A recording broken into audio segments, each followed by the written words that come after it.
What's good with you guys? We're back with some more Destiny 2 today. Anyways, for today's shenanigans, for today's video, we're giving ourselves PTSD. I'm not gonna lie, Vietnam flashbacks. If anyone who played Destiny 2 in year one, y'all know what Graviton Lance did to most of our psyches anytime we load up in a Crucible match. So I tried to research the topic a little bit to kind of see exactly what they did. I don't know if it's something along the lines of the time to kill is faster. Is the time to kill faster or slower?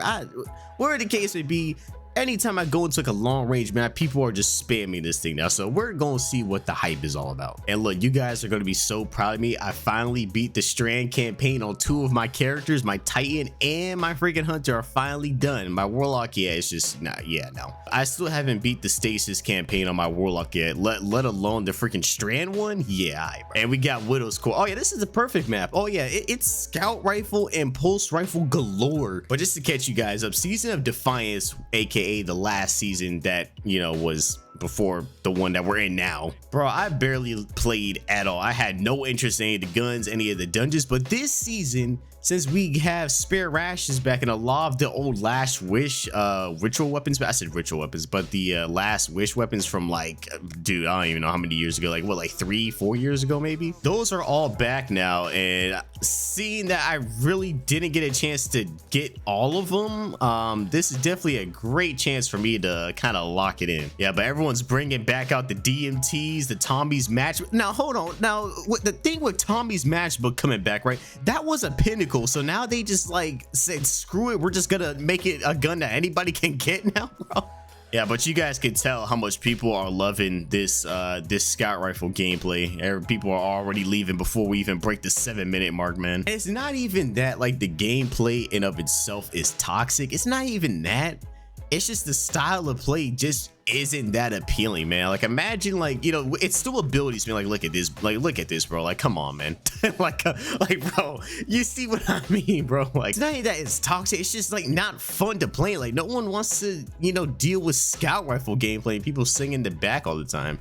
And even when you do close the gap, right, we got SMGs, which are well, let's just say SMGs are very potent at the moment. So you try to close the gap, you got SMGs, and then you still got all these other abilities, stasis, getting frozen, someone probably diving with Strand, making you float. It's just the whole ability side of the game is still very potent at the moment, and there's not much you can really do about it.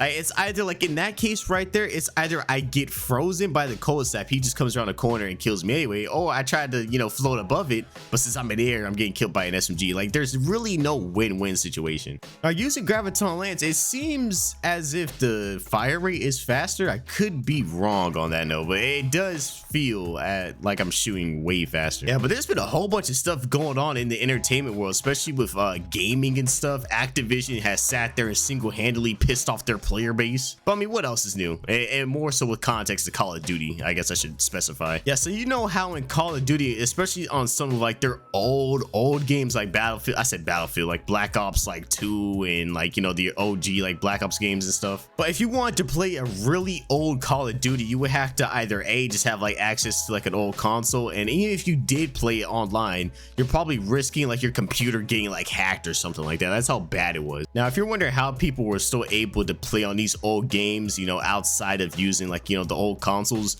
from my understanding, there was some kind of extension or some kind of private server type of thing that was going on that allowed people to play without having to deal with any kind of hacks going on and stuff of that nature. And Activision essentially shut all that down. They were just nope, we're shutting all this down, turn them off, you're done. And that pissed off a lot of people because now they can't play the OG Call of Duties. And it was less so about them playing it, but really just about them reminiscing back when Call of Duty was really memorable, you know what I'm saying? Because Call of Duty now is kind of a shadow of its former self. It's not really what it used to be. And this is coming from someone that really didn't play it like that. But even now, when I play like Vanguard and some the duds that they've laid within the past couple of years, Call of Duty is nowhere near what it used to be. It doesn't have that same feel to it no more. Now, some people were thinking some of these clients that got shut down by Activision, they're probably thinking, well, maybe because Activision is going to do something in of its own version of bringing back these old games onto their own servers. But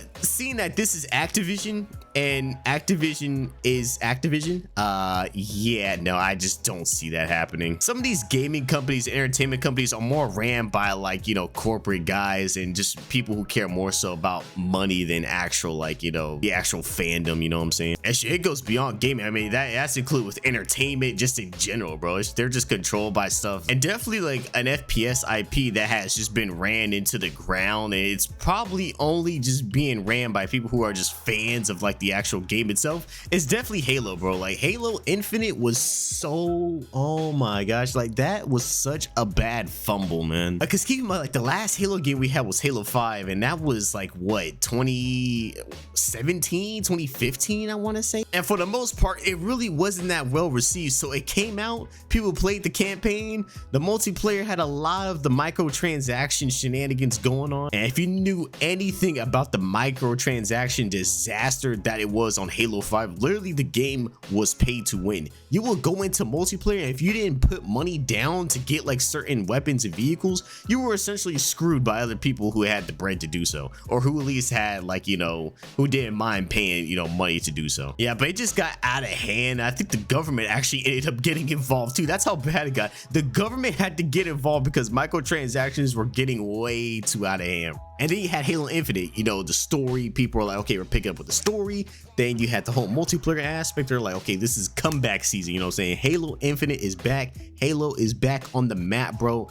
It's gonna be great, right? Yeah, for anyone that kept up with any kind of gaming on Halo, you already know that junk lasted like a good 5 months, maybe a solid 3, maybe 5 months after launch. And after that, it was just, you know, people could just quit caring. And then I was on Twitter, and everyone was kind of pissed about the whole FaZe recruitment thing, because I guess FaZe did like a little recruitment for females, I guess. I don't know if it was female exclusive or something. I didn't really pay too much attention, but some chick won, and like people were just like, oh my gosh, you know, FaZe, they just pick famous people or something. Now the girl in question, I guess she does technically stream, but she was also like on some TV show, so I don't know, seeing like FaZe now, bro, like there's probably 1, maybe 2 FaZe members that I can consistently watch now. And like, okay, forget the ones I can consistently watch. I couldn't even tell you like who's in FaZe. I couldn't name 10 of them. I ain't gonna lie to you. And there's probably like over like 100 members probably by now. I know they have a whole bunch. Yeah, but they've been catching a whole lot of heat though. I mean, granted, I mean, a lot of them, they've kind of branched a lot from gaming. I mean, they still like game, of course. They still got like a team and a competitive team and, you know, different games. But what they were known for, probably, you want to say maybe like 12, like, you know, when I was like the age of like, you know, probably 12, 14, you know, that little age range back in 2015, 2014. The idea of what they were then and then seeing what they are now is like so far gone from like people that used to like to watch and support the organization. I mean, can they fix it? Probably not. I think once the brand is like, you know, tarnished, or not tarnished, but once you change something so drastically, there is no going back. It just is what it is now. Hey, so check this out. So the other day I was in a Discord with some of my friends that play Destiny, right? And they were doing the new dungeon that's on the game. Now keep in mind, I haven't stressed myself out with trials. I haven't stressed myself out with any nightfalls, with any raids, no nothing. I've been stress free for literally the past season of playing Destiny, bro. I just get on this game, I just do my little thing on PvP for a little bit, and I get right off as soon as it gets annoying. I ain't did no trials carries, I ain't did no stacked runs, I ain't been doing nothing with nothing, bro. And just like hearing the frustration of them having to like do this dungeon and complete it and beat it, and then when they finally finish it, when someone just like does all that and they just don't get the reward they want, is the funniest thing in the world, bro. It was to the point that if they would have wiped, they would just said screw it, bro. But like there was this one time I did Vault of Glass, right? Now keep in mind, Vault of Glass, you would think, okay, that's like maybe like a hour, 2 hour, little raid. You know, you're probably not the most experienced raid team, but you could beat it in about like 2 hours for real. Bro, tell me how something that was supposed to take like an hour and a half, maybe 2 hours, turned into a 10-hour freaking shift of us trying to beat Vault of Glass, bro. After that day, I said never again, bro. Like, I just refuse to stress myself out. I'd rather just, like, get chased by a chihuahua out in the street than sit there and do that again, bro. I just, nah, man. But yeah, that's it for today's video, y'all boys. Graviton Lance is back in the meta once again, or just scout rifles in general. I can't even say just Graviton, but just scouts in general are just running the show. We're back to year 1 in Destiny all over again. I'm gonna try to get back to posting, you know, more consistently again. It's just been a rough like little season as far as like trying to make any kind of content on Destiny that I actually like to make. So, but yeah, I got a lot more story times for you guys to come. So make sure you stick around, and till next time, it's been Fanta, and I'll see you guys in the next one.